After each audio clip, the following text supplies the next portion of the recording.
Hey guys, so I got some things I want to talk about to start off today's vlog.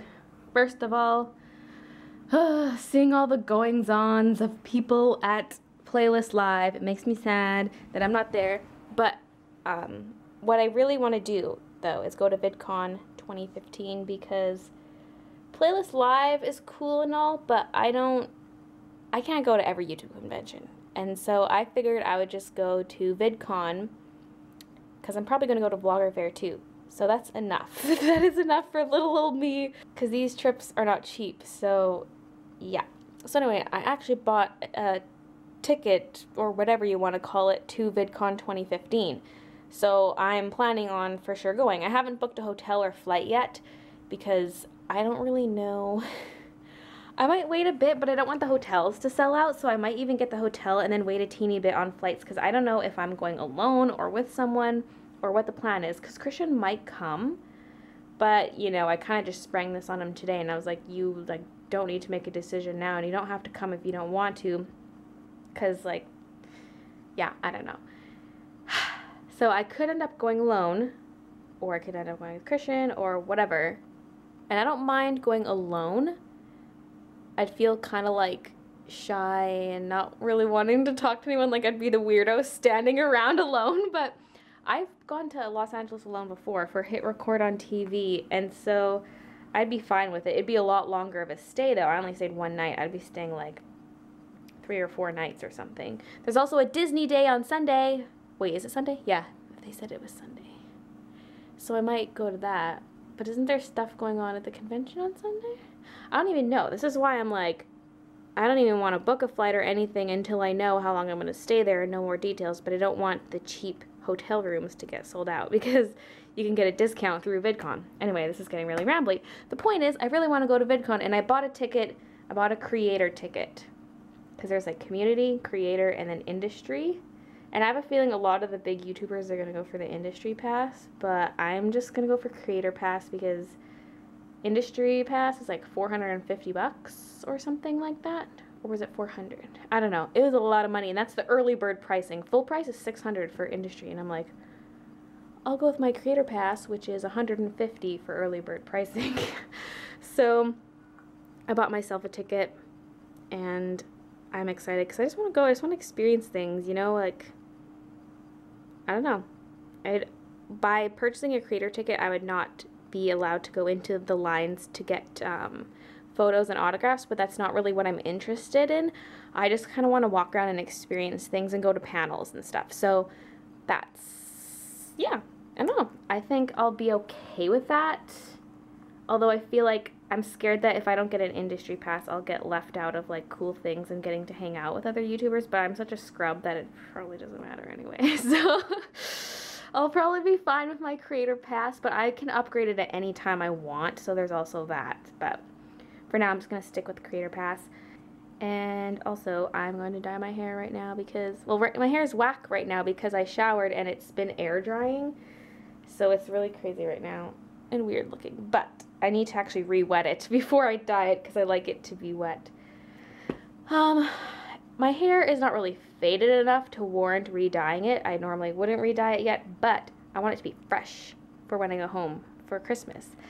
And that's in a month, but I don't want to wait another month to re-dye my hair because it'll just get way nasty. So I'm going to re-dye it today, but not the roots. I'm just going to do blue dye, and my roots will stay brown because the blue doesn't stick to my natural hair color. And then, oh, I'm so burpy, I just ate an apple. And then a month from now, or more like 4 weeks, I will re-dye it completely, roots and the rest of it. So it's all nice and clean for Christmas. And then another thing I wanted to touch on right away is, this conversation could go on forever. I could talk all day. It's just like the issue of fan art and selling fan art, because you guys know I'm revamping my store. I'm taking down a lot of my buttons, but I was going to keep a lot of them. But now I'm like, well, should I keep any of the fan art?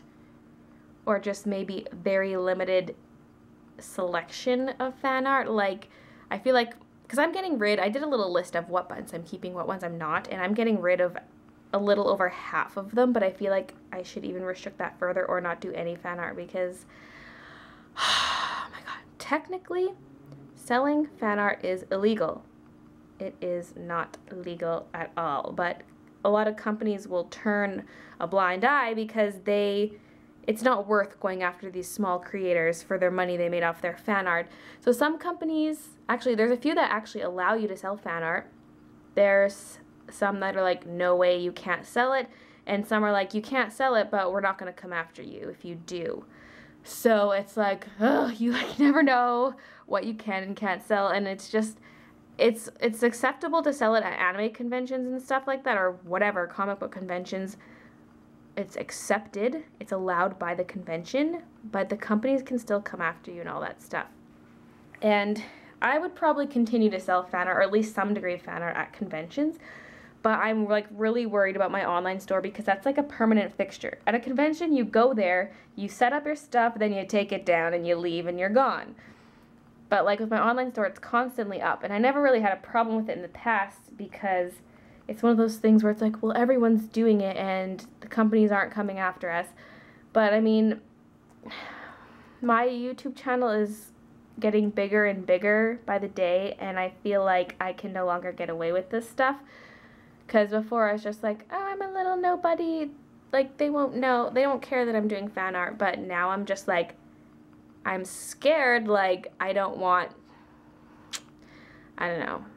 like as I'm approaching 100,000 subscribers, I know I'm probably going to get in trouble someday for it, or someone's going to report me, or what have you. So I feel like either completely removing fan art, or only keeping only certain fandoms. But that's annoying because, like, yeah, I feel like it needs to be an all or nothing thing. So I'm just like, ugh.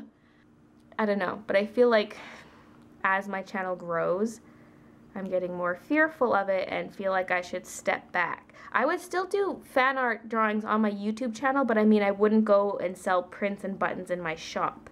That's what I'm trying to get at. I mean, and the good thing about doing more original stuff too is, I want people to like me as an artist, not like me because I drew their favorite character. So there's some of that.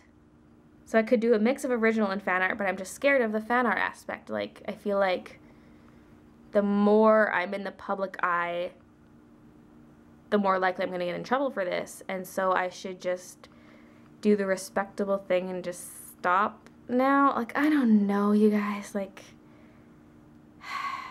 also why it would be nice to not rely on my fan art prints and stuff is that I already don't rely on my online store. It's never something that I've really pushed hard in my art videos or anything because, I don't know, it was never really my priority. And so if I'm not reliant on income from my online store, at least not right now, then I don't really need fan art to drive more sales. Because I mean, that's what people want, is art of characters they like, especially at conventions. Like, if you're not selling fan art, you're dead, pretty much. But I feel like with my online store, I don't need to rely on fan art because I feel like I could get away with doing my own original stuff. Even if that means less sales, I'll be okay. So that's kind of what I'm leaning towards, which would mean all the buttons I currently own, all of them, will be removed from my online store. And that's kind of what I'm leaning towards right now. Just play it safe, and the only one that would stay is the Baylee J button, because that is my own character. So yeah, pretty much these are all gonna get put away and brought out only at conventions if I ever make it into any more artist alleys. So yeah, that is that. I don't know. Like I said, still fan art in my YouTube videos, just I probably won't sell prints and buttons and bookmarks of that artwork. I'd be selling original stuff. So that's kind of the direction I think I should move towards based on how my YouTube channel is growing. So yeah. Not to toot my own horn, but dang, these are so moist and oh yes. Now it's sticking to my finger. That's how moist it is. So hair is dyed. It was a lot faster since I didn't have to partition my hair as much to make sure I get all the roots because, it's not going to stick to my brown hair anyway. So It's messy as usual, and wait, I shouldn't have put the wrist strap on because now I can't show this. Okay, I poked a hole in my glove, and it's completely obvious. It was just a small hole, like half a centimeter or something, but the dye got in there, and I put in a lot of conditioner. This is the same punky color because I still had one more jar of it, so I decided to use it even though I didn't really like the color last time because I found it came out too dark and not teal enough. But once it started fading, it was nicer, but you know, I like having the nice color off the bat.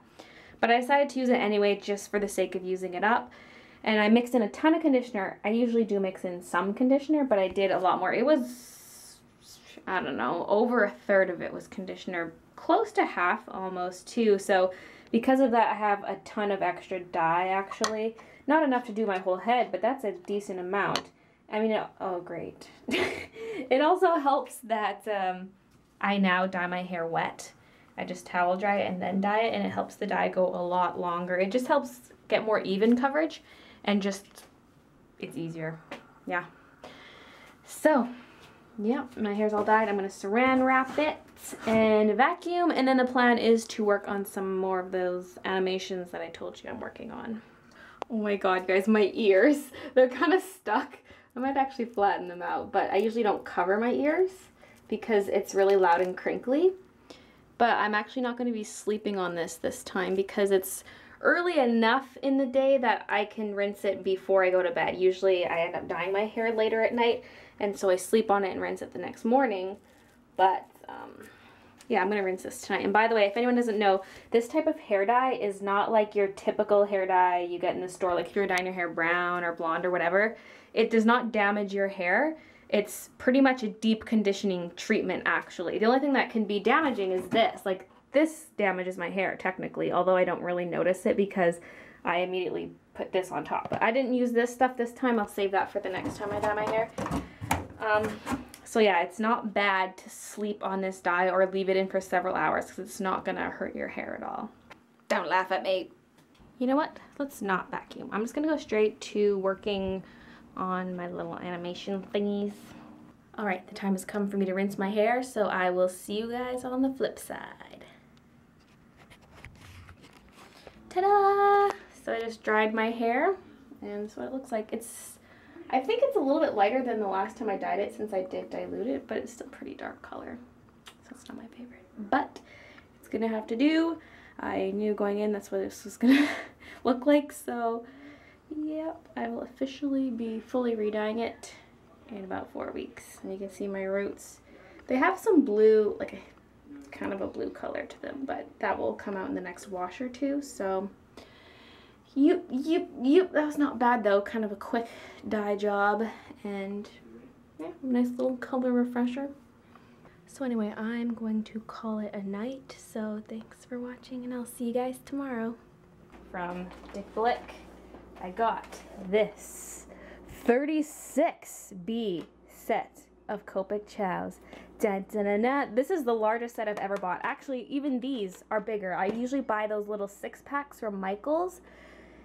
These are the biggest sets I've ever purchased for a giveaway.